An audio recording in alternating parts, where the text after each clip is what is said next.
Hello, everybody, and welcome back to 2021's final episode of the Chief Librarian podcast. I am your Chief Librarian, Chris Morgan, and once again, am happy to be here with you.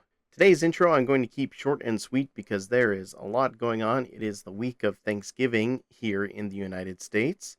And so, on top of all of that, with all of the moving prep, which is happening next week, I don't have a lot of time to dilly-dally. Nevertheless, I have not forgotten the pleasures of your ear holes and hope to satisfy them with the good lineup of content that I have today. To start us off, I have an interview with a very talented local painter named Darcy. Now, you probably would recognize Darcy's name from some of the pre-release hype articles that Warhammer Community puts out, where they send a bunch of new models to very talented painters that they scout from Instagram and all over the place, and they have them paint up cool things for them to show off on their website. So the discussion, we're just going to talk to Darcy, talk about painting, talk about her history in the hobby, her favorite color, all of the burning questions that you would like to know from someone who paints much, much better than I do. So look forward to that. On the second segment, we have the breakdown of my crusade force for the Diadem War. Now, we are getting our orders prepared, and we will be setting up our first round of the Diadem War's games after the intro game that we had. And I thought I'd do a mini walkthrough of what it's like to prepare a crusade force for anybody who hasn't done one already, and also talk a little bit about the theme of my army and how I tried to make crusade fit what I had in mind. So, look forward to that as well if you are interested in crusade and thematic army list building for narrative gaming. So far as hobby progress goes, unfortunately I was not able to get all of the things done that I wanted to do, that I said I wanted to do on the last episode. I bet that happens to literally nobody who's listening to this. That said, I was able to get the stuff I needed to get done for the D&D campaign finale that I DM'd this last weekend. The local group of intrepid adventurers were able to successfully save the tavern keeper's daughter who had been seeing visions of the future from a gang of nasty slavers and the mercenaries they hired. Now, I have to put it out here. I built an encounter that I thought would be really tough for the party. It was a little bit imbalanced in my favor. I wanted to try and give them something a little bit more challenging because all of the other stuff that I've had them do has not been super challenging. At least I thought it was, and then as it turned out, they were able to beat it all very, very easily. So color me surprised when I come up with this very hard encounter with some pretty tough enemies and some nice magical artifacts wielded by them that I've never seen such a preponderance of critical successes in my life. I had a level 5 character, Rogue, crit on a sneak attack that did enough damage to one-shot an NPC that I built a character sheet for that was a higher level than she was. And it just goes to show what, I don't know, Sound Living does for people. I don't know. It was a lot. And my carefully crafted encounter, of course, as all DMs likely understand, just was a walk in the park. So gloves are off for next time, all of you. Anyway, there were some really cool minis that I painted up for that, and that was a nice sort of change of pace. But I didn't get to do any of the Aeronautica stuff that I wanted to do, and I didn't get to work on any of the new painting projects for my Blood Angels that I wanted to do, including the 30k character that I wanted to make. Though, I am happy to say that yesterday, the parts for that guy arrived in the mail, so yay for that. And so far as other gaming is concerned, I was thankfully able to get one more game in for the 30k campaign. I played Aaron and his 1,000 Sons, and I put up some pictures for you guys to look at as we go through the show. But it was a really good time, and played another Zone Mortalis game, and of course, I managed to roll a dangerous terrain test and fail the first time I used my special jump pack, Contemptor Dreadnought, meaning that he was immobilized. Yeah, the one in the pictures that has wings. Yeah. I don't know why I keep bringing jump packs to Zone Mortalis. It's probably because I don't have boarding shields yet. But perhaps that's about to change. Anyway, D&D, 40k, 30k, it's all going in boxes, and we'll see when I have time to get it all out again. But I do hope, as we get into this episode, that you have some wonderful plans and some good good things coming your way this holiday season.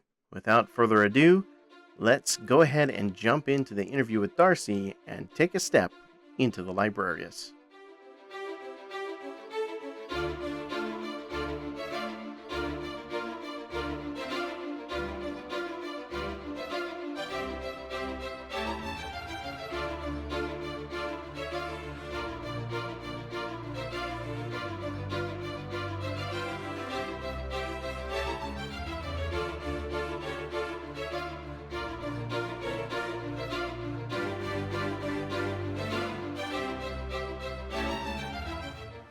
Hello, everybody, and welcome to a special artificer segment of the Chief Librarian podcast. And I am very happy to welcome Darcy. How are you, Darcy? Hi, Chris. I'm doing great. How are you? So tell me how to pronounce your last name before I butcher it. The painting online name or the full Serbian name? All of the above. Okay, so my real last name is marital is Bonovich. And then I just go by Darcy Bono because, again, it's my marital name, and I'm about as Eastern European as a leprechaun. So I just was like, well, Darcy Bono just sounds better, just for brevity. So isn't Bono from U2 Irish as well? So yes, is there a secret Irish connection? Not that I'm not like a huge U2 fan, but it's. But I mean, it worked. It worked with the name, and Darcy's an Irish name, so I'm like, we'll just drop the Vitch. It's fine. And then it works. Asked my husband. I was like, can I legally just drop the Vitch? He's like, I'd rather not for tax purposes. I'm like, oh, okay. Yeah, paperwork's nasty. Ugh, yeah. Taxes. But yeah, Bonovich or Darcy Bono to everyone that wants to save time. Cool. So tell me a little bit about your history in the miniature painting hobby. Like, how did you get started and all of that? So I started when I was 14. This was back in like 2004 with 6th edition Warhammer Fantasy Battle. And a friend of mine actually introduced me to it. Her brothers had started, I think, the Lord of the Rings series of it, and had just been kind of playing around with like terrain building. And we really lucked out and had one of the few Games Workshop stores within normal driving distance from our house. We're in Virginia at the time, and I think there were maybe 2 stores there. There was one in like DC and then one just outside of Richmond. So I was like, well, I want to see what this is about. And 14 years old, my mom drove me there, and my mom is actually a huge closet nerd. So her enthusiasm for like fantasy-based stuff, she like tries to keep it under her hat, but then once she sees stuff, she gets like really animated, which is super uncommon for her. So I think her enthusiasm definitely added to mine, because we like walked in there and I was like, oh my God, they're Aztec dinosaurs. And she's like, oh, there's mummies with scorpions, and there's these blade dancers with this forest dragon over here. Look, you want these guys? I'm like, ah. So it was a whirlwind of excitement. And I ultimately decided on the Lizard Men. And my friend who introduced me to it went with the Bretonians. And my butt was thoroughly kicked by them 3 times in a row by their great flank charges. And I went, you know what? I think I'm just going to paint. So and that's something I can control that doesn't rely on dice, that I can actually improve at. So that pretty much kicked it off from there. I literally didn't play a full game again for another, until like, when did we get here? 2017, 2019? So until then, it was all painting between 2004 and 2019. Okay, so you moved to Utah then in about you said it was 2019 or 2017? I think it was 2019. Yeah, it was. My husband's in the Air Force, so we were in Wyoming and Montana before that. So there was like zero hobby community there. So actually having a local scene to go to and get excited about Warhammer, it was something new and utterly thrilling to me. But I'm pretty sure that was 2019, because that was when Age of Sigmar Warcry came out, and that was a good segue into the actual like tabletop gameplay element of it, because like I said, I'd played before, but I really preferred painting, and just the amount of time it took for me to learn the rules, get everything on the tabletop, only to have my butt kicked thoroughly. I was like, well, I could have painted like quite a bit in this amount of time. Well, does your husband enjoy the hobby with you? Do you game with your husband or with your family at all? He's interesting. He's old school. He likes the scale model, World War II, military historical vehicles and stuff, Yep. Yep. like tanks and all that. So he's really into the scale model aspect of it. But he had dabbled here and there, like in high school and stuff. He was never like super gung ho. But then once I got back into Warhammer, he's got back into scale model, and now he's painting quite a few Astra Militarum Guardsmen tanks. Not for himself. They were a commission that I took because I was like, I don't really paint vehicles, and I had told the client this, but wanted to try my hand at weathering and that entirely like industrial look. And I did 2 tanks. I went, you know what, this just is not my cup of tea. Like, I can get it to look right, but it's just not my thing. Husband, would you like to do this? Yes. So he's been doing quite a bit more once I got more involved with the hobby. Hey, well, I mean, anytime you can enjoy a hobby with a loved one, no matter how they Yes. do it, like one of my favorite things to do with my wife is like if she's playing a video game and I'm playing a video game, even if we aren't Mhm. playing the same game, that we're next to each other doing something that we Yeah. both enjoy that's similar, and it's super rewarding. Oh, absolutely. One of our best memories together is beating Borderlands, the pre-sequel, together during the denial of service attacks by Lizard Squad, whatever those doofus kids were that were like screwing up the Xbox Live connection. That's one of my best memories, was beating the end boss, because we kept disconnecting, and every time one of us disconnected, the other one was on our own fighting the end boss. But we did it together. Fond, nerdy couple memories. Yes, you in fact defeated the lizard men as well as the end boss.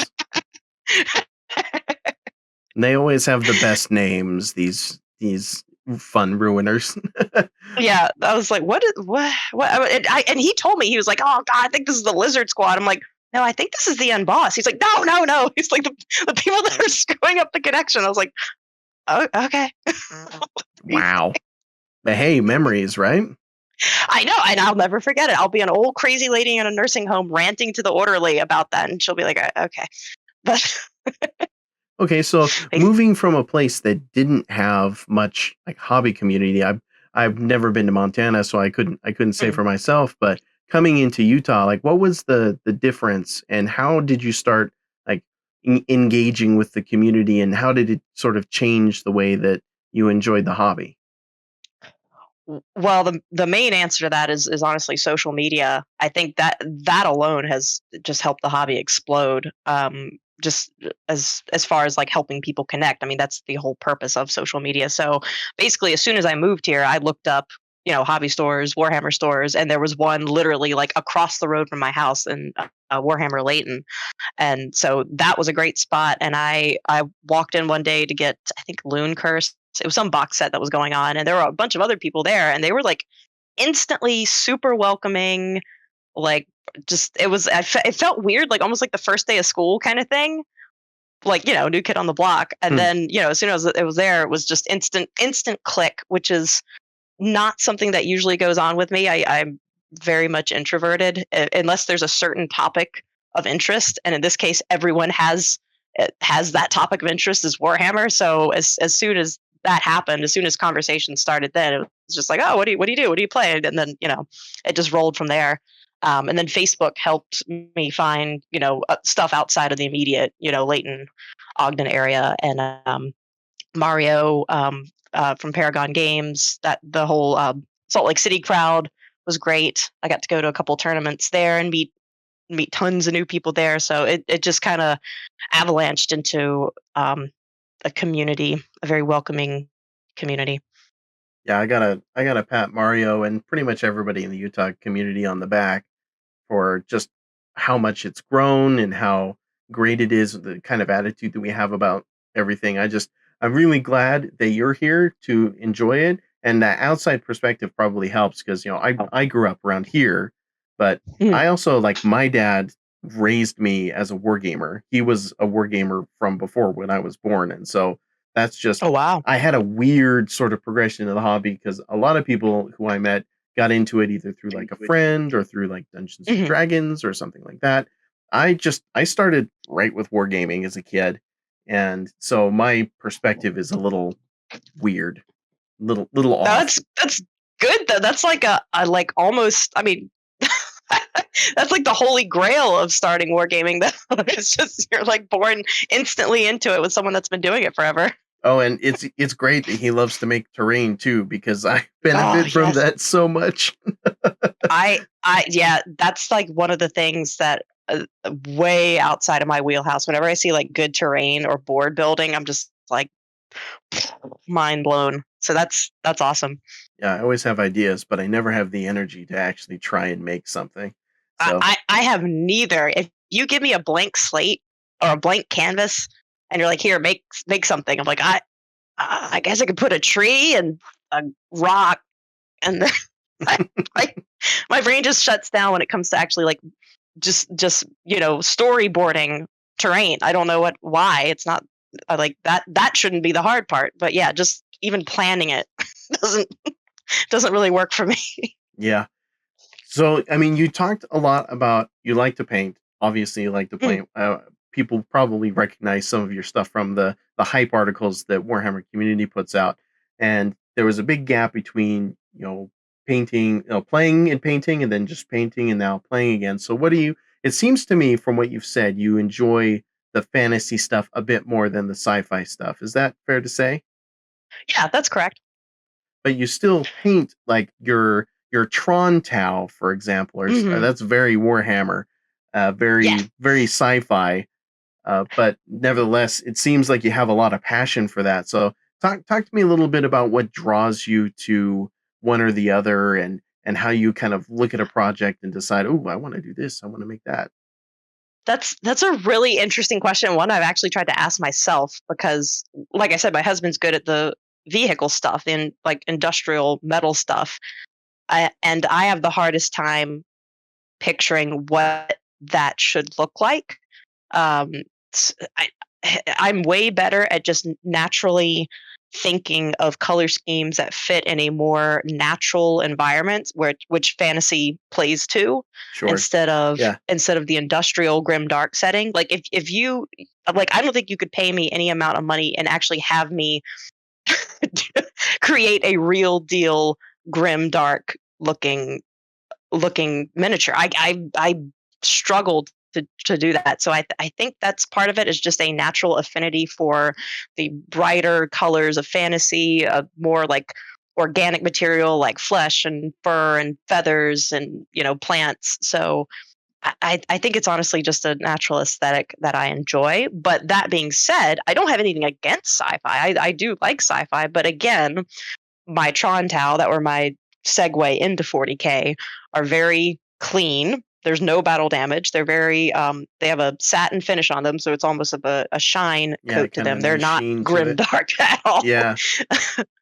The orcs, I absolutely adore orcs, 40K or Sigma, Age of Sigmar Fantasy. They are kind of my outlet to help me kind of split the difference because you have all this like green flesh and fabric and stuff like that, but then of course you have the traditional Mad Max style grunge. Hmm. So I'm kind of using them as a bridge to help me get more comfortable painting that industrial grungy aesthetic. Yeah. So that it just comes to being comfortable with one set of textures over another. No, that makes perfect sense. Do you feel like the things that you enjoy in real life, like things in nature, influence that, Mhm. like, Oh, absolutely. perception of Like, the yeah. model? Or Oh yeah, definitely. Well, 1,000%. And I that honestly is probably you probably hit the nail on the head.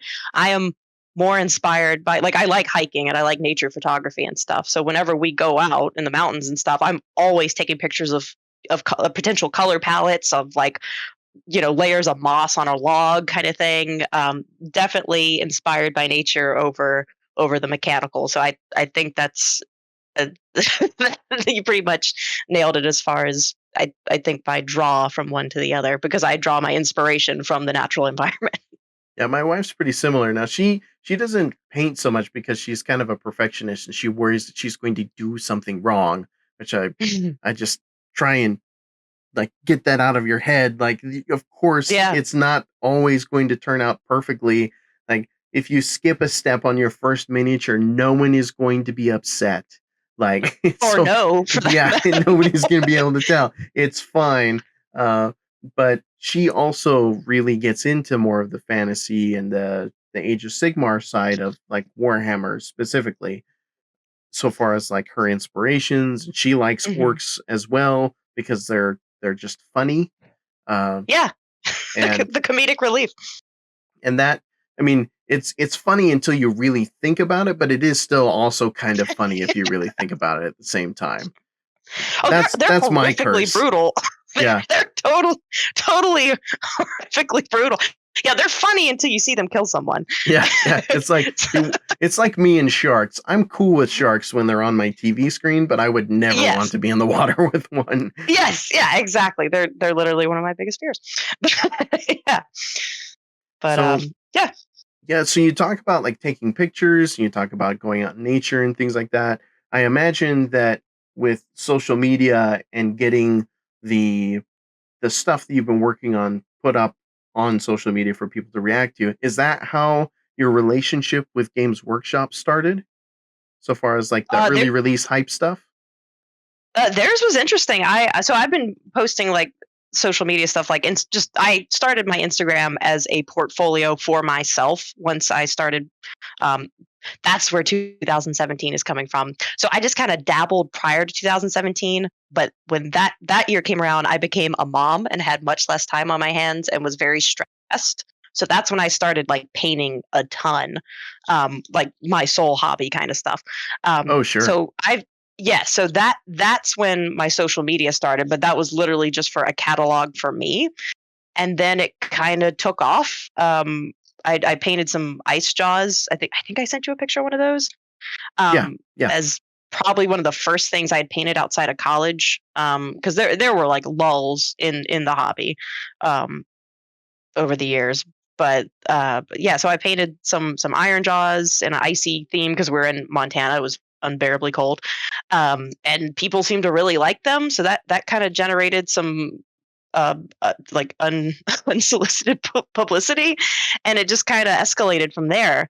And again, being in Montana, there was no local community, so the online community is what I had to turn to actually engage with fellow hobbyists.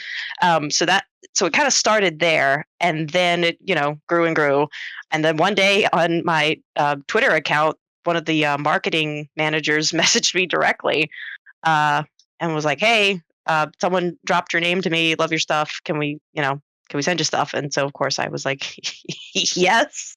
So as I'm like, weeping from disbelief. So that's honestly how my relationship with them started. Was just a kind person dropping my name to the powers that be. Mm, yeah, I feel that. It's doing the early release stuff is interesting. Like on my side, I do some of the early release on the rules side. I don't really have like my own hobby Instagram. I tend to like I'll post up progress pics and stuff. You've probably seen a couple of them in the local Hmm. group, but I try Yeah. to keep it in like kind of inside into this like space that I enjoy.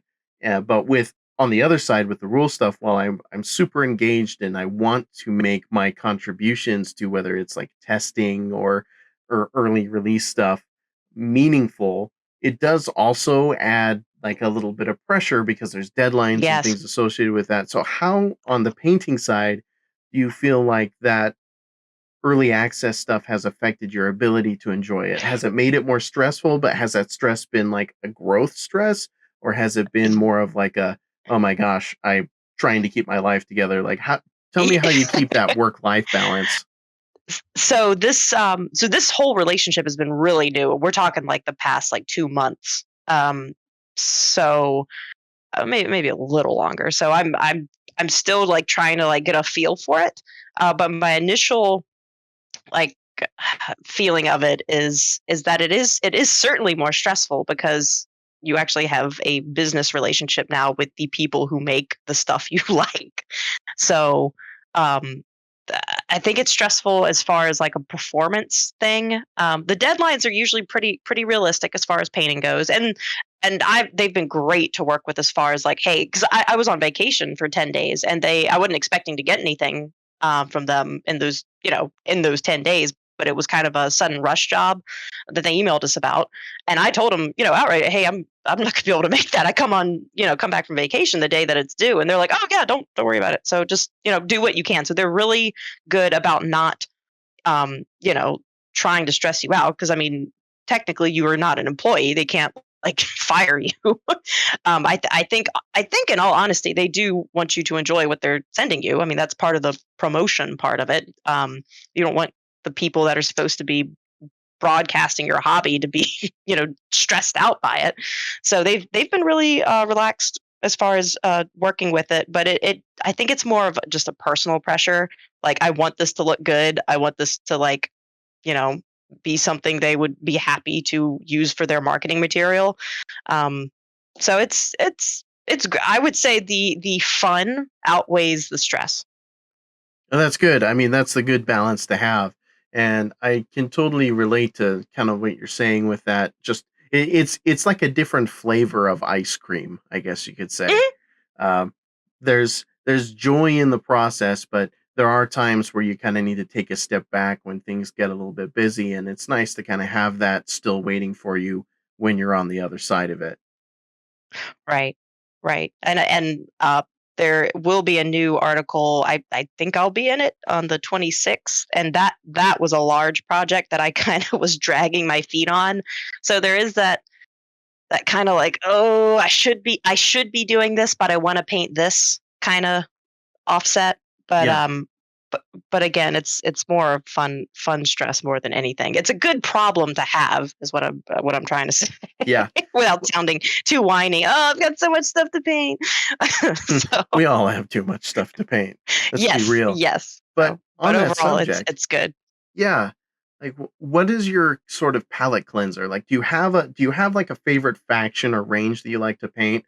But like, I imagine that you do, and I would love to know Yeah. what that is. But I also would be interested in hearing what you would consider like your palette cleanser, the thing that's like reinvigorates the passion for the passion. You're gonna you're gonna think this is like the dumbest thing ever. So Mm, the orcs are one. I do like to do them. It depends on the project, because if it's like a super meticulous, like heavily detailed project, then a lot of the times I like to go paint guardsmen, just Cadian guardsmen, because it's so easy. And there's so many of them. I've had a guardsman commission I've been working on for a guy for like 2 years now, because he's not in a hurry and it's huge, and it's just, do it whenever you feel like it, which is the best project you can possibly have.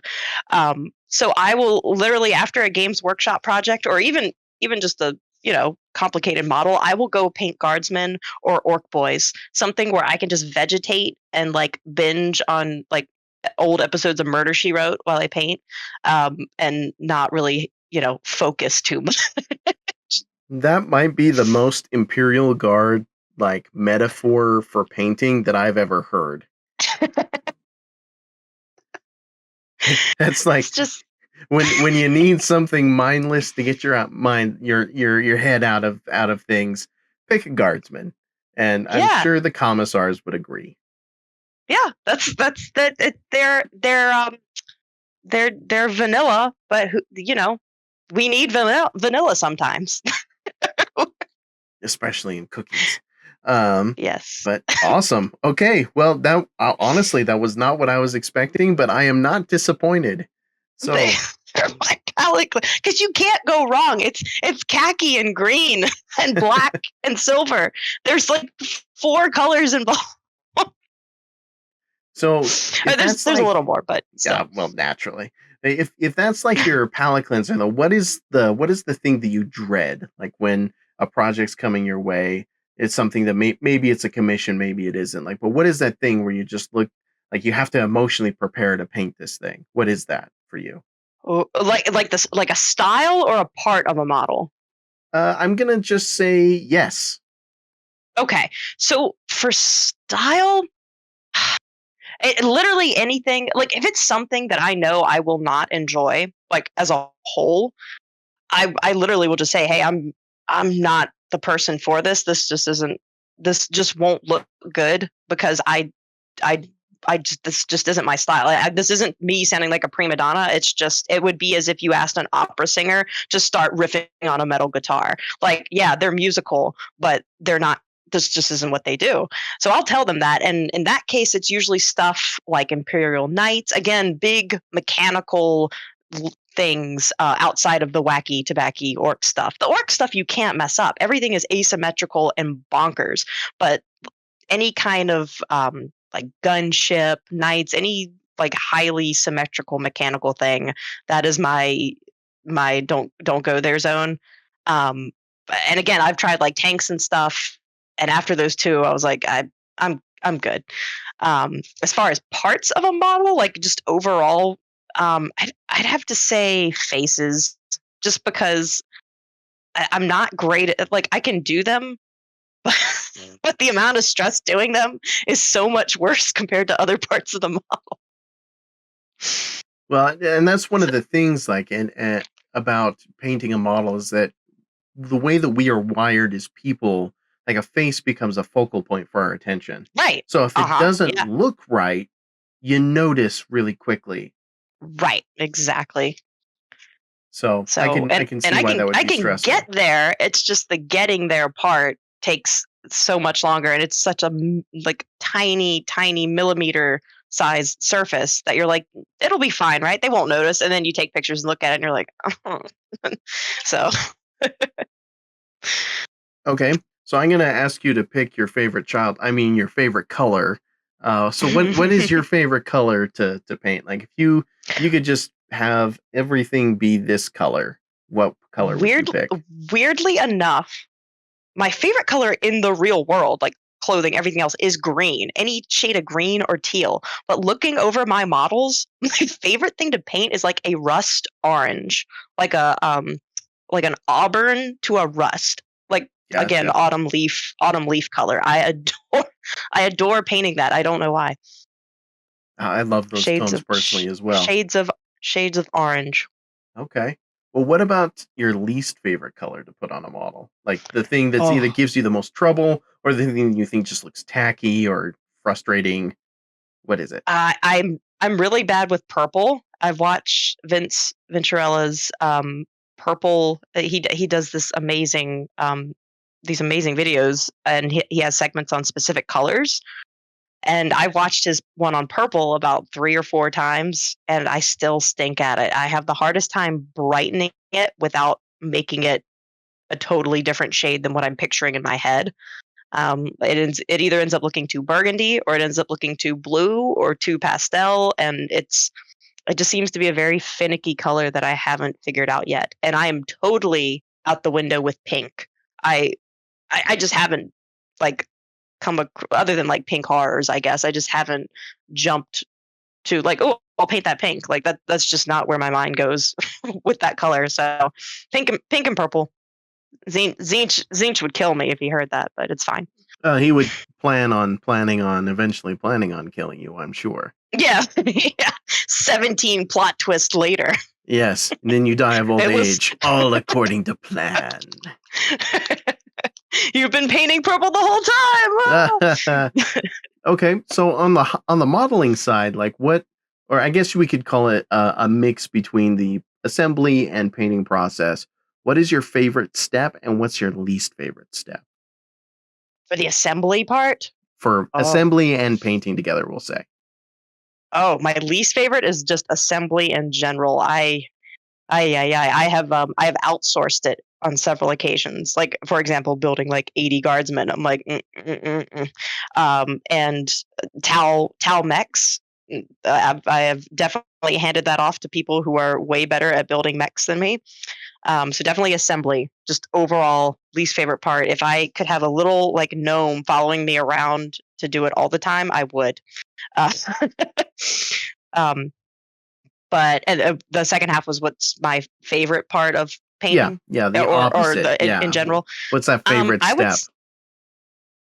I would say honestly, and this is going to sound really strange. I would say so I really like contrast paints, and I know they're kind of a love-hate thing, but I like them because they're a mix between base coating and shade coating. Yeah. So I like that that step because it's instant gratification. You get the shade coating and you get the color, like the basic color that you're going to work off all in one shtick.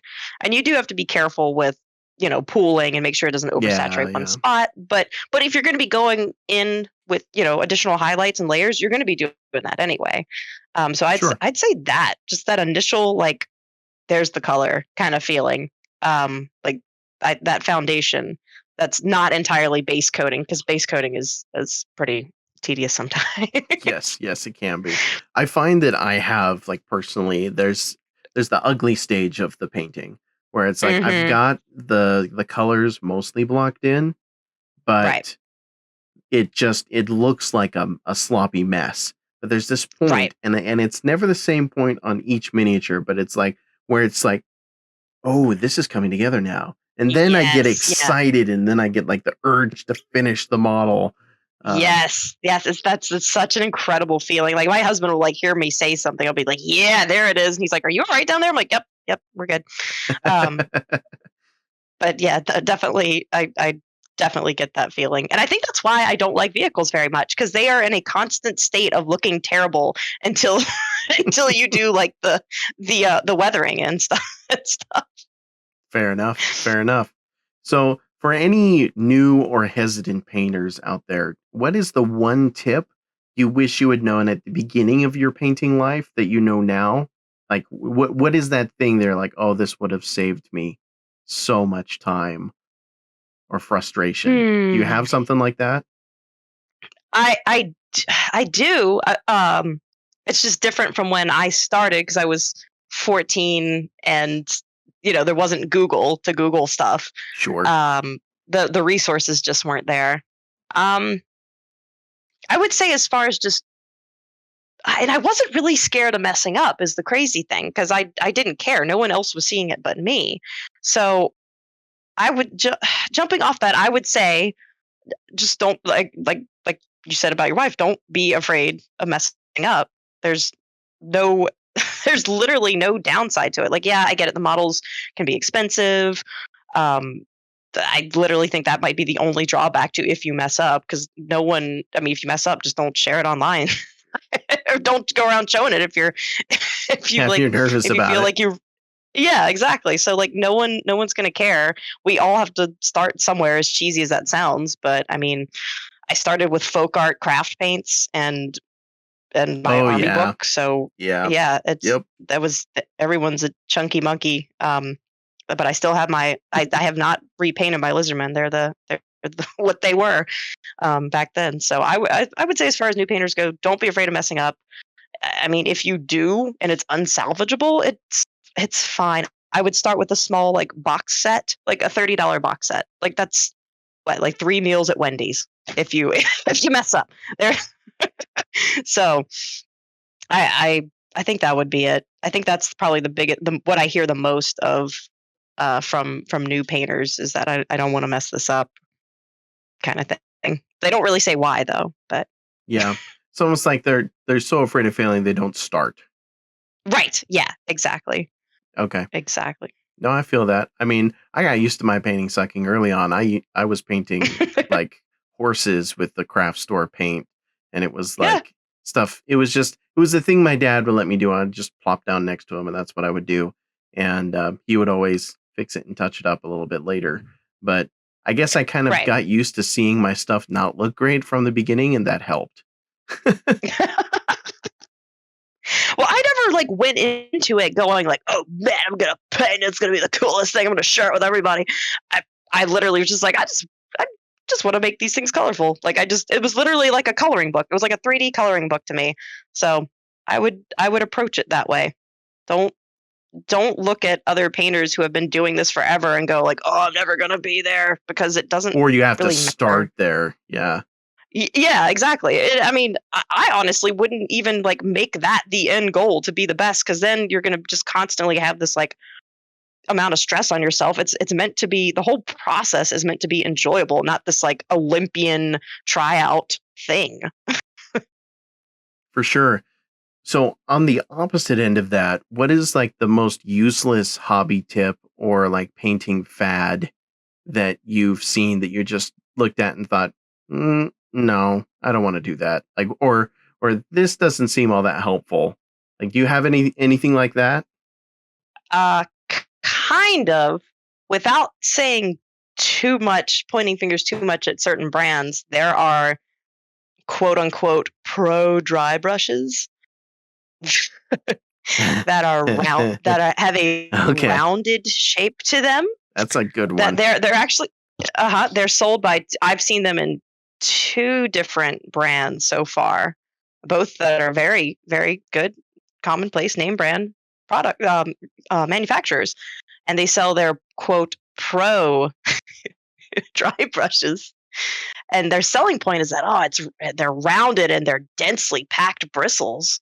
Well, yeah, you know what else is?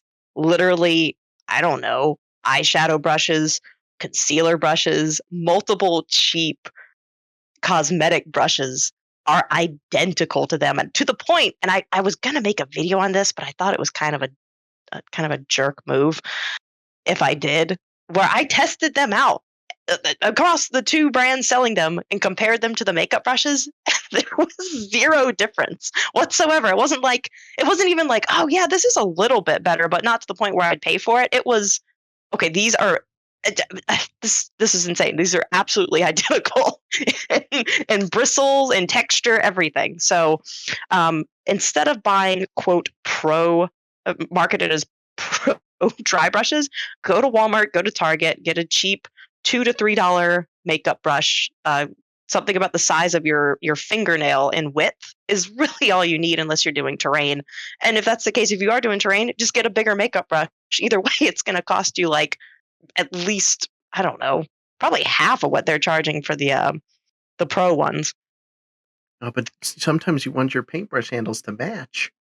Well, I'm house one of I'm them, I'm the kidding. bristles on the pro one. No, no, I got you. The pro ones on one of them, the bristles started falling out, and in their defense, this was like their like first like quote Kickstarter release of this. Oh But I'm like, boy. mm, mm. So yeah, don't. I was a marketing major. Like that's what my degree in is, marketing. So I have to take that stuff with a grain of salt because I, you know, I know the shenanigans. Right. I have been involved with said shenanigans before. So don't take, you got to take some marketing. There's a point of diminishing returns on the quote pro side of the products. For sure. For sure.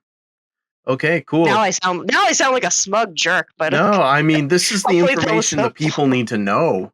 This is life-changing for people who think, but I need the brand name brush. You don't. I mean, to a point, yeah. There's like tools out there. There's certain, brands better than the other, but you don't. I wouldn't say you ever need to have one, to have any particular brand over another, to the point where you wouldn't be able to hobby without it, kind of thing. Yeah, I mean, my like wish I would have known is the hobby scraper. And I know people use Oh X-Acto knives for that kind of yeah, thing, but like I spent years without the hobby scraper thinking it was just a gimmick, and then I got one like with the like a gift card or something. Or it yeah. was like a prize or something, and then I was just like, "Oh my goodness. This is Those changing are. my I world." Yep. I see, because my mind, I completely agree. My mind didn't go there because I always try and block the whole assembly process out of my brain. So, but yes, yes, that is a good tool. That and wet palettes. Those are two the hype is real kind of things I guess if that you're I would mixing say. your own paints, yeah. I kind of feel like my wet palette has barely changed my painting. And I I, don't, maybe I'm I just don't wet use paletting mine all the wrong, time. Yeah, but it's not 100% a necessity. It is a useful tool that you don't need it with contrast paints because they'll dilute basically if they'll basically absorb too much and not work the way they should. So I don't use mine all the time, but as far as if you are looking at painting as your primary focus of the hobby, that is something I would say I wouldn't say it's a necessity, but it is a good tool to have. okay. Well, now that's good information, and I appreciate you sharing it with us. There's one last fairly silly question that I would like you to answer. And I just want to Yeah. know how, in either or both of the Warhammer main franchise universes, how do you think you would die? Oh man, I can tell you, like just from playing, just from playing Warcry, I can tell you exactly how. Are we talking about me, or me as like my what I would want to be in 40K? I'm going to leave it open. I want to hear Okay, what you have to say. okay. Well, if I had to, if I could choose to exist in 40K, if it was like a like player one, not virtual reality, but just like you are there, but you can choose what you want to be. I'd absolutely be an orc. And I would die the way most orcs die, which is just charging gleefully headlong into the biggest enemy I can. So yes, probably getting incinerated in the face with a melt-a-gun. I would assume something along those lines. What happens to the spearhead guys that go flying in despite all with reckless abandon? That's so So morbidly positive. I appreciate it. yeah, that's why I love the orcs because I get that glee from the like kind of bonsai charge thing. Like I love that so much. As a human, I'd probably die the same way, but with my eyes closed. With your eyes closed. Okay. All right. Fair enough. Fair enough. All right. Cool. Well, if people are interested in following you on your social medias, please give us the handles and all that. I'll be putting them in the show notes as well for people to reference. But yeah, please feel free to share that so people can check out your stuff.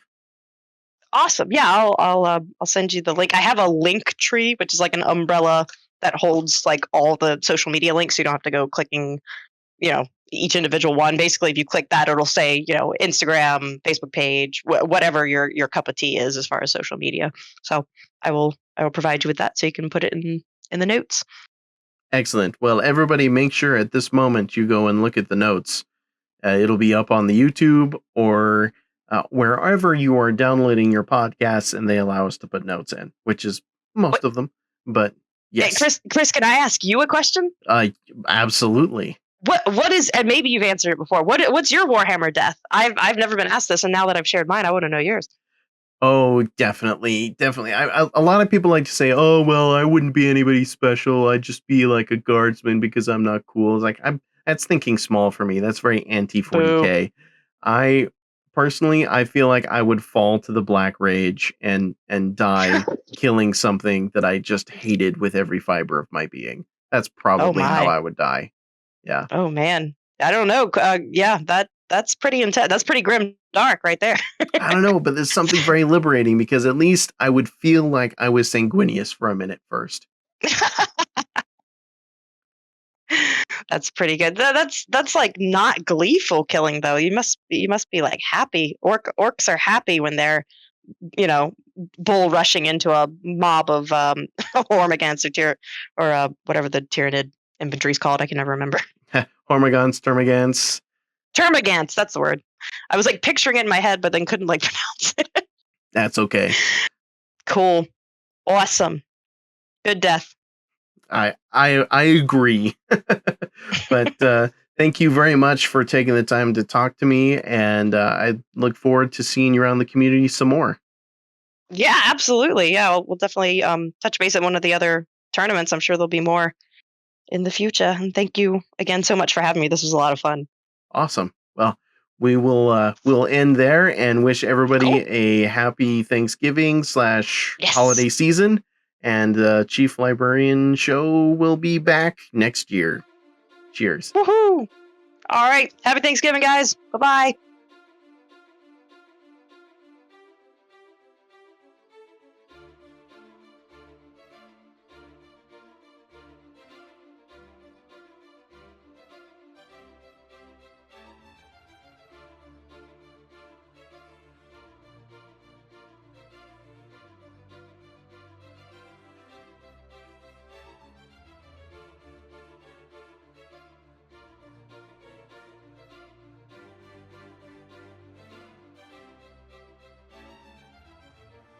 Hey, tough luck tonight, buddy. Yeah, tough new hotness, more like it. Sure, pal. Same time next week? Sure. See ya. What am I gonna do about the new hotness? Commander, we need to talk. Cato Sicarius! No, it is I, Robute Gilliman, and we need to talk about your performance tonight. Aw, come on, Rabute. He's playing the new hotness. What can I do? Well, the Codex says to use the terrain to your advantage, not leaving your whole army set up in the open. But, Rabute, the best I can do is this packing styrofoam that came with my dad's TV. Heresy! You can do better than that. Buy some MDF terrain from Frontline Gaming. Frontline Gaming? Isn't that company run by the guy who sounds like he has strep throat all the time? Hey, bruh, not cool. Silence! Don't get distracted. This is how you forgot to bring in your reserves. But, Rabute, I don't even know what MDF means. It's wood cut with las guns or something. It's not important. It's quality, durable terrain made for all modes of play with different themes like desert, ruined city, industrial, aliens, and more. But I hate painting terrain. It's boring. Never fear. Frontline Gaming has painting services as well. You're right, Lord Gilliman. I should order some. But how do I do that? Where do I start? Go to www.frontlinegaming.org to find out more about terrain, miniatures, painting services, hobby articles, and events. Gee, thanks, Rabute. Any more advice for your loyal Force Commander? Not now, Commander. I have to go back and check on Marmius. Last time I was gone this long, the 500 worlds became the 375. Go ahead and check out www.frontlinegaming.org. Tell them the Chief Librarian sent you. Hello and welcome back to the second segment of today's episode of the Chief Librarian, and I am here to talk to you about building a crusade army. And this is less of a this is how you build a crusade army and more of like what was the experience of building a crusade army? How does the system work? How does it feel as a player for those who don't know about it? And it's going to talk about some of the decisions that I made as a crusade player trying to build a thematic army list for the campaign, as well as just the general experience of, was this way too much paperwork? And the answer to that, 20 words or less is yes. But I do think still that there's some really good things in Crusade that make it very interesting and a good way of playing the game. And once you can cross that sort of initial paperwork hurdle, it gets a little bit easier. So when I was building my Crusade army list, one of the things that I had was it was a journal that came out when Crusade first came out with 9th edition. And it was a journal that had the data sheet stuff that you needed for Crusade. Now, the problem with that book is that it had on one page the entire army list, like the army summary roster, and then on the next page, it was just one unit entry sheet. The problem with that is you turn the page, the sheet on the left is a brand new army list sheet, and the page on the right is another unit sheet. So unless you plan on doing a lot of crusades that only involve one unit, that book actually didn't end up being all that handy for me. Because even if I wanted to, say, try and remove one of the redundant army list sheets, well, the unit sheet is attached to the other side of it. So you can't even really do that, which even that would be about 50% wasteful of the book, slightly less perhaps. But seeing as I have a graphic design background and I had some free time, what I ended up doing was making some scanned copies of each of those papers, and then creating my own sheets from that. So I had one army list sheet that I blew up to be a bit bigger, and then I put 4 of the unit sheets on a single page, 8.5 by 11 printer size in the US, and I use that to keep track of the different units. So for every block of 4 units, I'll just put like troops, elites, HQ, and I organize it that way so I can keep all my HQ on one sheet, track all of their stuff, and then troops, etc. And as I expand it, I can just print out a new sheet, write elites on it, and keep them together that way. Now, if you are starting out in Crusade and you just have the stuff that's in the book, the problem that you're going to run into is that, well, one, you need to, in the basic rulebook, make a copy of the roster sheet, make a copy of the unit sheet, and then you will need to continually copy all of those out. But they're both huge, book-sized full-page versions of that.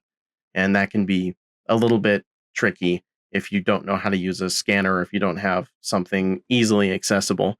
Now, if Games Workshop was smart, they would have these documents as free PDF downloads on the Warhammer Community site, but they don't. So that is another, strike against the effectiveness of the system, is that it doesn't seem to be very well supported, despite the amount of obvious effort that the people who write these books go into to create crusade rules for these factions. Now, as I am focusing on Blood Angels for my crusade force, from an organizational standpoint, I have to go through on each and every single unit card and say, well, this is faction Imperium, sub-faction Space Marines, selectable keyword Blood Angels. And of course, that also means that when I'm building my army, I have to have the main rule book with the general crusade rules and the normal, like, basic requisitions and unit upgrades. Then I have to have the Space Marine book for all of the Space Marine specific stuff. And then I need the Blood Angel book on top of that to do all of the specific Blood Angel stuff, have access to their relics and unique requisitions and agendas and things like that. Thankfully, there was a spare desk that had enough room to have all three of those books open at the same time for me to look at, while I still got my phone out to help me actually build the army list. Now, thankfully, this is done using power level. So the actual building of the army list, as far as putting together how much stuff costs and all that, is a lot easier than trying to hammer out a specific points value. Of course, the big drawback from this, from a paperwork perspective, is each one of the units that you take for your initial 50 power level requires its own tracking sheet. So every single unit that you pick, you have to go through main faction Imperium, blah, blah, blah, blah, blah, write it all down, write down their equipment, put a name on them. They need to have a custom name. And thankfully, there's naming charts for those of us who aren't creative when it comes to naming our units and sergeants and whatnot. Nevertheless, the initial paperwork load is pretty daunting. Yeah, and I don't want to say that in such a way as it stops people from even trying, because really, once you get that first chunk out of the way, as you're playing games and you're adding requisition to your pool, you have the ability to just do one more unit at a time. And if there's a week or 2 weeks or a month between games, that's actually a lot less daunting, because you have time to think about it, time to think of a name, how you want to kit them out, how they fit into your army. And it's just 1 or 2 units at a time. It's not 8 or 9 or however many you're able to do, depending on the army that you have. So that beginning step is really probably the most challenging part of putting all of this stuff together. So if you're looking to get into Crusade, there's going to be some things that you're going to want to do to make your life a little bit easier. I do recommend finding somebody who has some graphic design experience, or taking the time to fiddle around with it on your own to make the process of getting all of the paperwork together much easier.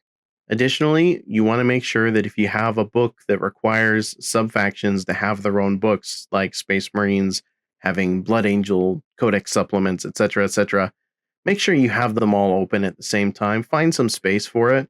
Otherwise, you're going to just be spending a lot of time flipping between books, putting one down, picking the other one up, making room for it, etc. It's much nicer to have everything out in front of you where you can see it. Now, the other thing that you're going to have to get used to tracking is a new sort of resource. Now, 40K already has plenty of resources that you have to track in match play, because you have your command abilities, you have your command points, and that's a resource. You have your points to build your army. You have your power level, which reflects on certain rules here or there. It can affect whether you put something in strategic reserves or not, or however that works, right? So keep these additional things in mind as you're building your list out, because you have your power level limitation. That's like your crusade army force size. And you can spend a requisition resource to increase that at a rate of 1 requisition point gains you an extra 5 power level for your crusade force. Those requisition points can also be used to pay and purchase upgrades, such as warlord traits and special relics and things. Those are things that in match play we're all just kind of used to getting. We're used to being like, okay, so you have your warlord gets a warlord trait, and you get a free relic. And if you want more relics, you pay command points for it. Well, in Crusade, you have to pay requisition points for it, and requisition points are a lot harder to get. And when you put a relic on somebody, it stays with them. So if you want your warlord to have a warlord trait, you're going to need to pay a requisition point for it in the beginning. Thankfully, it's built into the Crusade rules that when you start a new Crusade, you have 5 requisition points. Now, when I was building my army list, I decided to spend 3 of those requisition points to increase the power level size of my army. There were a few roles that just I needed to have space open to fill with my initial army list, and some of those were thematic choices, and some of those were kind of a take all comers. I need something that can do this sort of a choice, but not having enough room to actually do it. And then I also spent one to give my warlord, who is the librarian, Ratziel, a warlord trait. Now, if you like role-playing games, whether you're playing Dungeons and Dragons or doing something on the computer, this is kind of the part where it starts getting really fun, is the customizations for your army and for your character. Now, I could have very easily burned all my requisition, just dumping a bunch of points into making my warlord extra special and giving him a warlord trade and giving him a bunch of relics, because you can put more than one relic on characters in your crusade force. But I wanted to really get into the spirit of slow grow, and I wanted to make sure that the army itself, the functionality of it wasn't sacrificed just so that I could have this one cool guy who would probably still die really, really quickly anyways. So I only spent 1 requisition on a warlord trait for my librarian Ratziel, and so far as competitive Blood Angels go, the go-to for it is the precognition psychic power. It's the visions of the future that some rare Blood Angels get to have, and its affecting game is really nice. You get to reroll a hit, reroll a wound, and reroll a save. That's very nice and dandy, and I do like that from a competitive standpoint, but I'm trying to engage in a fantasy here.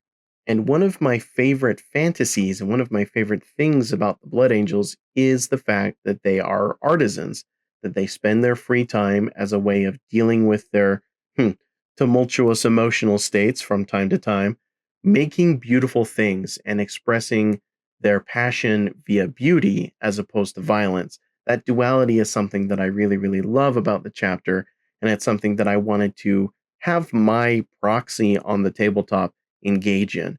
So I gave him instead the Artisan of War warlord trait. And the kind of cool RP benefit, like optimization of that, is that it let me choose a piece of specialist war gear, not a relic per se, but I was able to put artificer armor on my librarian. And that works for me in another way because the model itself has fancier armor than just your stock librarian does. So not only does it aesthetically fit the model that I have created for this, but it additionally allowed me to engage in that artificer fantasy. I would love, like, if I didn't have carpal tunnel, I would love to like do a blacksmithing's apprenticeship and make that my career. You could call that a holy envy of mine. It's just this idea that I would love, love, love to do blacksmithing as either a hobby or a career. Unfortunately, it's not something that's really an option for me at the moment. But that's what roleplay and that's what fun fantasy things are there for, is to let you just kind of engage with the ideas like, well, you know what? In this universe, I make some pretty dope stuff. Now, another thing that you need to keep in mind when you're building your Crusade army list is that you're not building necessarily a force organization chart. Though when you play the game, you are definitely going to want to organize your troops and your forces in such a way that allows you to fill a detachment of some kind. I knew right away that I wanted to have a battalion detachment. So I built my army list with a battalion's restrictions and requirements in mind. So that meant, at minimum, I needed 2 HQ choices. This campaign is just getting started, and the initial forces that the Blood Angels are deploying, according to the way that I have this figured in the narrative, is I'm not going to send my captain down on a scouting mission. I'm not going to send my main commander of this whole campaign, who's likely busy distributing the forces of the fleet and organizing everything from the get-go. I want him to come in a little bit later, and I'm not role-playing as that character anyway, so it makes sense that for an initial set of engagements, that instead the sub-commander, my librarian, would go down. But he needs a buddy. So it was a bit of a toss-up for me whether I wanted to get a sanguinary priest or a chaplain to be the buddy. On the one side, I was considering the role of the chaplain and the death company, etc., and the risks that would be associated with having a librarian deployed, and how, on the more paranoid side, the Blood Angels would feel that they should probably have somebody watching a librarian commander on the ground. However, I feel like the chaplain makes more sense as a choice if I'm bringing Death Company, and I decided not to include Death Company in the initial makeup of my army. And let me explain how I came to that decision. So, some of the old school Blood Angel fans would remember that there used to be a mechanic where you would roll for each unit to determine the number of Death Company. And people who are familiar with the Blood Angels Crusade rules know that there are Crusade requisition options that you can take so far as having a lieutenant or a captain fall to the Death Company. Now, having a Death Company unit is actually still something that you purchase, but units can get rage points and things like that. The the big thing that I wanted to try and recreate for my own fantasy was, do I have Death Company now? Did any brothers fall to the Death Company before this campaign started? So what I decided to do to decide whether or not I would have Death Company in my army to start off with was to use the same rules from the third edition and roll for each unit. But instead of pulling a model and adding it to a Death Company unit, I decided that I would wait until the number of models that I rolled would equal a unit of Death Company and then spend the requisition to create that unit in my army. And that's the point when I would need a chaplain. So the old rule was that for every unit before a game of 40K back in third edition, you would roll a d6, and on a 4, 5, or 6, a model from that unit would join the Death Company. And if you rolled a 6, then you'd roll again for that unit. And it was literally just pluck a model. After you roll the dice, put it in the Death Company unit, or use a Death Company model to represent the brother who was gone. And suddenly, like, your 10-man squad of tactical marines was 7, or, depending on how many 6s you rolled. So I rolled for all the units in my army, and only 2 of the units had a brother fall. So once that counter reaches 5, I'm going to add a unit of Death Company to my army to represent them. And I'm keeping track of which ones are Primaris and which ones are regular Marines, because that's going to influence which of the Death Company variants I decide to bring to the army itself. This could get interesting because I don't actually have any Primaris Death Company built right now, but I do have some intercessor models that are primed that would be ready for a coat of black and some red crosshatches. So that would be an easy enough change to make, I think. So, for the theme of the army, I wanted to still explore the idea that it hasn't become a fully Primaris company yet. There are Firstborn Marines, and then there are the newer Primaris Marines. Many of those are likely from the Indominus Crusade, who were reassigned to the Blood Angels after the devastation when Gilliman came over. So, I wanted to have a mix of Primaris and Firstborn Marines in this initial outing, I guess you could say. To that end, I didn't bring any scouts, but I did want to have something that would fill kind of the role of scouts. So I have incursors to represent the Primaris troops of my army so far, and then I have a unit of tactical marines to represent the firstborn in the troops section. So I have 2 units of 5 incursors, and then I have a unit of tactical marines with a heavy bolter, and the sergeant's kitted out a little bit. He'll be a veteran sergeant once the unit gains enough experience for me to buy that upgrade. I also have a unit of the Primaris Outriders. It's a unit that I'm very excited to get on the table and actually play with. It's the only unit, I think, from the Indominus box set release that I've actually gotten finished. But because there just been so many other options that were a little bit better for the list that I was using competitively, I never got a chance to put these guys on the table. And it made sense to have a fast unit of outriders to accompany the incursors as they're going up the field.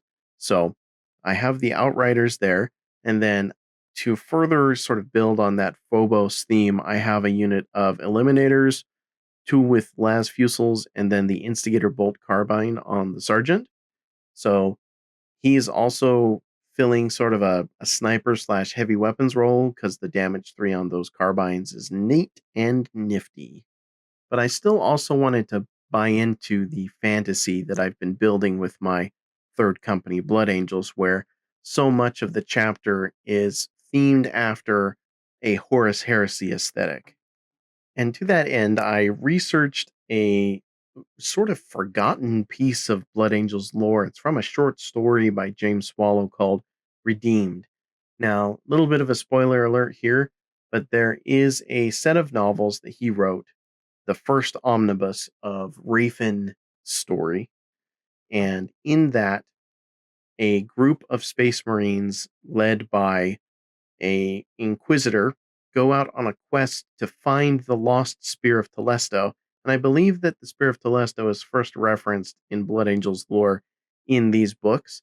And it became a big deal in the later Horus Heresy books, which were, of course, set before this time.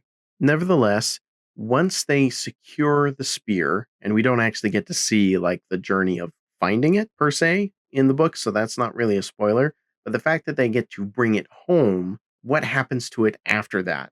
So this short story talks about how the protagonist from that first omnibus, Rafin, actually gets the spear and takes it back to where it's going to go. And it's this very little known place, and I'm not sure that it's ever mentioned anywhere else in Blood Angels lore, but it is called Regio Quinquaginta Unis, which is kind of like a fake Latin way of saying Sector 15 or Area 15 or Section 15, Region 15, something to that effect. But it is apparently the main forge where all of the Tech Marines keep the chapter relics. And because this is something that when I was first reading Blood Angel books years and years ago, the fact that this thing existed and that I knew that this is where the spear ended up after the big conflict that happened in the first Rafen omnibus, I wanted to think about, well, with all of the things that happened with the siege of Baal, there were likely a bunch of relics and things that the Blood Angels had that they could utilize in the battle. But this particular facility, despite the heavy defenses that it is described as having, I'm betting that it was probably either closed or sealed off, or that things were moved around. That the main focus of the attack be on the fortress monastery itself, and that the forces of the Blood Angels be not split between one greater fortress and one lesser fortress. At the same time, I doubt that they had the capacity or the ability to bring in every single relic vehicle and everything from there, so it was likely sealed off with a bunch of older armor sets, ceremonial things, or ancient relics left there. Now, the lore that I have for my third company is that in the haste to rebuild after the devastation, they went to this area and uncovered and started using some of these relics because a lot of the stuff that they had was broken, or it was stuff that was only for some of the new Primaris Marines. A lot of the resupply that they got was aimed at them.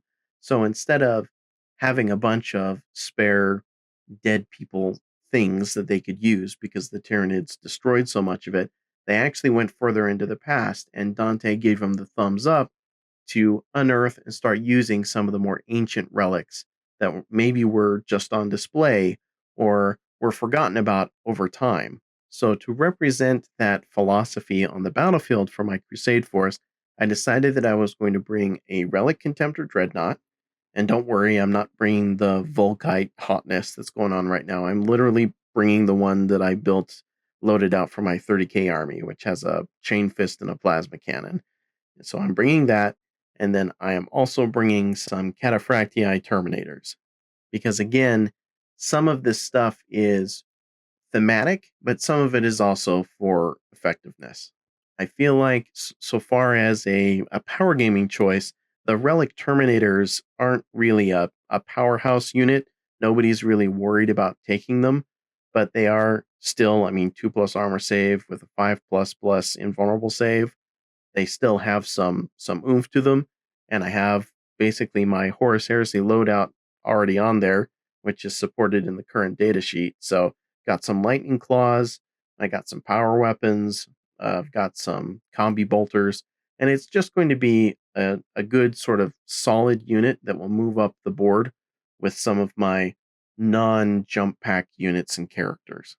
Another thing I wanted to bring into my Crusade army was the idea of a command squad. It used to be when I started playing Warhammer 40K that the units that you brought, like your captains or your chapter masters, there was a unit you could take called a command squad, which had an apothecary in it, which had a a standard bearer, and then it had a couple of veterans. You could even throw a tech marine in that squad as well. It was all part of the same unit.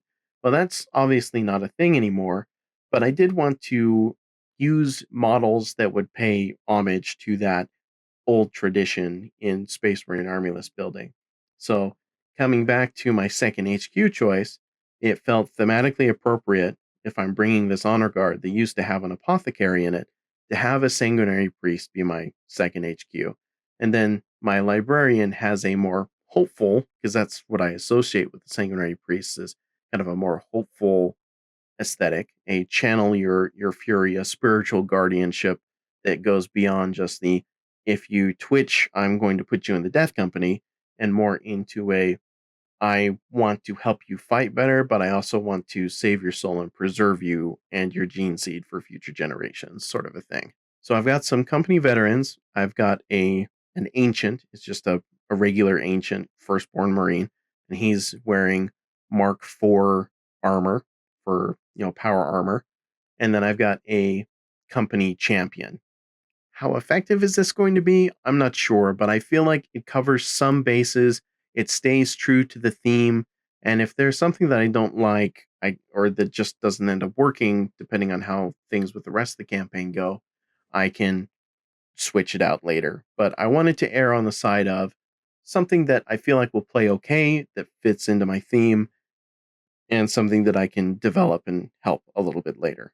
So that's most of what composes my first 65 power level of my army is 3 troop choices, 2 HQs, a little smattering of like single unit elites, and company champion, company ancient, that sort of a thing, and some support for them, as well as the Terminators and the Contemptor. Just this idea that we're bringing out the old stuff that we didn't use because we were worried that it would get broken or we just couldn't support it at the time. But now all of the new stuff is being built for the Primaris, so we have to go to the old stuff for the Firstborn. So that's my theme. That's what I decided to start with my Crusade, and I'm going to be building off of that going into the future. So I hope that this segment was an interesting sort of commentary for you on how I decided I wanted to bring the narrative into my army list while still keeping it something that would be semi-competitive, at least to the point where I don't think I'm going to auto-lose just by bringing this stuff, and by staying true to the theme of my army in general. I'm playing the fantasy that I want to play with a librarian who's a master artificer, who's on a journey of progression through the course of this campaign, and how some of these other characters, the sanguinary priest, the eventual chaplain, and the development of the death company across the campaign, how all that's going to play out, I'm very excited to see. So thank you for taking the time to listen. I hope that you all enjoy the upcoming holidays, and I'll see you again in the librarius.